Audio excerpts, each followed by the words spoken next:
Every now and then again, every now and then again, every now and then again, every now and again then, every now and then again, our life positions us in a way where we make choices. And those choices either turn us into good people or total assholes. And I have found that the choices I've been making lately have turned me into a bit of an asshole. A bit of an asshole. In case that was totally unintelligible. I'm gonna run this by you guys, and you let me know what you think, okay?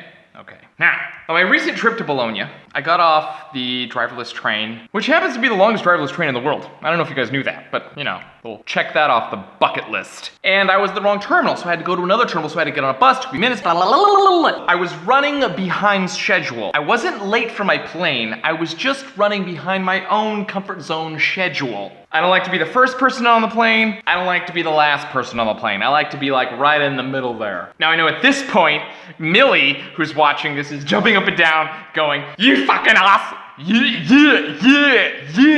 Wait, that's Scottish. I need to do an Australian accent for Millie. You fucking liar! Yeah, it sounds just like her. We're running for the airport.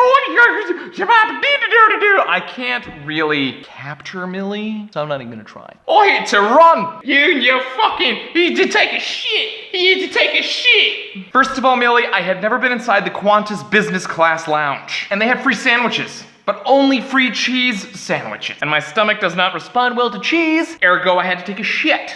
Now they also have showers in there, and I have a rule that if you wipe 4 times and there's still shit on the paper, you need to take a shower. I'm not about to get onto a plane and have itchy asshole. That is something I'm not about to do. So yeah, they had soaps, they had shampoos, and so I went nuts. I went a little nutty, okay? And I didn't know that gate 1 was on the other side of the airport. That wasn't, but you know, thank you for packing up all my shit, and, you know, we made it. But you didn't have to tell the flight attendants that it was because I had to take a shit. That was very embarrassing for me. No, my fault, he had to shit, governor. That's not Australian. Moving on. Aside from that one isolated incident, which Millie will never let me forget, I generally try to get to the gate early. Okay, that said, I get to passport control, and there is a huge line, okay? Now usually when you get to like a controlled line where it's just like one line feeding 8 different stalls, it's not like you're choosing like which lane to get in. That drives me insane! Because I always pick the slowest one, it feels like, you know, and then I start watching all the other cars or all the other aisles in the grocery store and I'm just like, they're going faster, why does God hate me? Right. This wasn't that type of situation. This was like one of those bank lines where there's just like around and around and around. At the front there's a guy standing there and he just goes, oh. Number 8's ready, go ahead, number 8. And people be like, okay, thank you, sir, blah, blah, blah. And there's like a big yellow dot that you stand on, and then the guy waves at you, and then you go to the yellow dot. That's the situation, okay? And there was like at least between 80 and 100 people.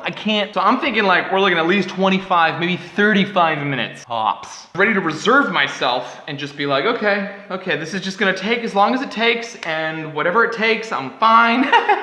Looking at my watch, I'm like, I'm fine, I wish I didn't have to take that bus this morning, but I'm fine. But I wasn't fine. I was freaking out inside. And I remembered this time that I was in Cambodia. There was all these Cambodian people and they just kept cutting in front of everybody. And they were just like, oh, so sorry, we're running late, gonna miss the plane, I was just thinking to myself, okay, they're gonna miss their plane, but 30 of you, really? You couldn't get to the airport a little earlier?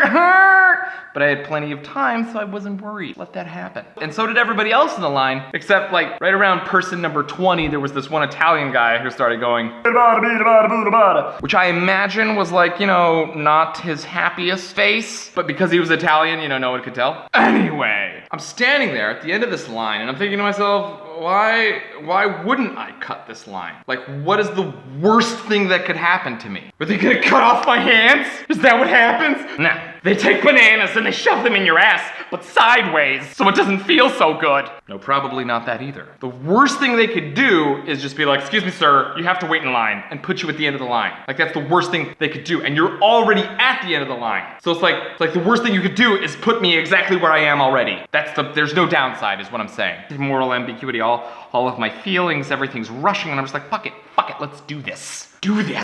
I lift the little clip and I just go to the next one. And this lady's just looking at me like, oh. And I'm just like, oh, excuse me, I'm sorry, I'm not cutting in front of you. And I go to the next one, like I'm cutting in front of everyone. And then I just keep going and I go all the way to the front to where the last turn is. And then I see this big yellow circle that's available and I'm just like, wait, no one's standing in the yellow circle. And I look and the dude who's supposed to tell people where to go, he's just sitting there and he's just like, I get paid by the hour, not by the piece. Look at the ceiling. So I'm thinking to myself, fuck this. So I lift the thing and I stand on the yellow circle. And I'm just like, holy shit. I went from being last to being next in 30 seconds. And nobody said I mean, there were looks, but nobody said anything to me. Except for this one guy. This guy, he's standing there. And he just kind of leans over and he goes, excuse me, why do you feel you don't have to wait in line? Right?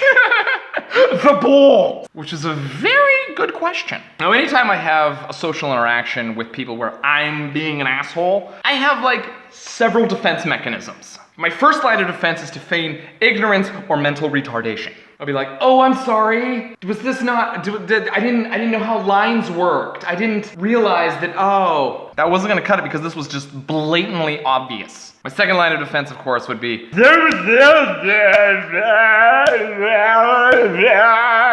I couldn't do that either. Because, you gotta start that at the end of the line and to the front. So I'm standing there. What I really wanted to say to the guy was my fake reality argument, which pretty much gets you out of everything. That we don't really get to make choices on our own, that we are constrained by the probabilities of the quantum reality that we are all living in. And it is a mistake that we think we have a choice, but it is a proven fact that space and time are unified. And because things can be perceived from different places in the universe, that everything that could have happened and will happen has already happened with relation to the person perceiving it on the other side of the universe. If they start heading in that direction or that direction. It stands to reason then that the events that we are experiencing have already taken place with relation to someone else observing us on the other side of the universe. And therefore we are just acting out the quantum probabilities that we have in front of us. A chain of events has already started to take place. I got off on the wrong thing. I had to get on a bus, therefore I'm cutting the line. Choices that I'm making. Choices, probability, choices. I wanted to explain all of this to him, but instead, I just kind of looked down and said, I'm sorry, I'm gonna miss my flight. Please excuse me. Right? And then the passport guy was like, over here. And I was like, here you go. And he was like, bang! And I was like, yeah! And then I was out of there and I was at my gate. I had some time, so I sat down and I thought about it. I thought about what I had just done. And I was actually happy with the result, but I wasn't sure that I was a good person anymore. I mean, it was because I was happy. I didn't really care that I affected all the people behind me in line, even a tiny amount. I mean, who knows what crazy ripple effects that's gonna have in their day. So when I was younger, I would have been embarrassed or ashamed to cut in front of line. Mortification would have been the feeling. I mean, I didn't like waiting in line, but there was a code of civility, a social contract that all decent people agree to. And I had just violated it in the worst way. And I was totally okay with it. I currently still am, because fuck those people, I'm better than them. So my question becomes, am I becoming a worse human being? And if so, where does it end? I mean, what's next? Am I gonna rob a bank? I don't know! In the comments below. I would like to continue this conversation in the comments below. Tell me if you think what I did was wrong, or if I should feel bad about it, or blah, blah, blah, blah, blah. Tell me your thoughts on this. How late do you have to be before starting to cut line is okay? I'm gonna read your answers, and I'm gonna respond to them, and we're gonna get to the bottom of this. As always, I love you. Feel free to send me a few dollars. There's a link in the description. Every little bit helps. Thank you so much. And also sign into my tour thingy on my website. Link also in the description. So that when I come to your town, I can shoot you an email and you can come see me live. I love you very much. Word, my bird, word, my bird.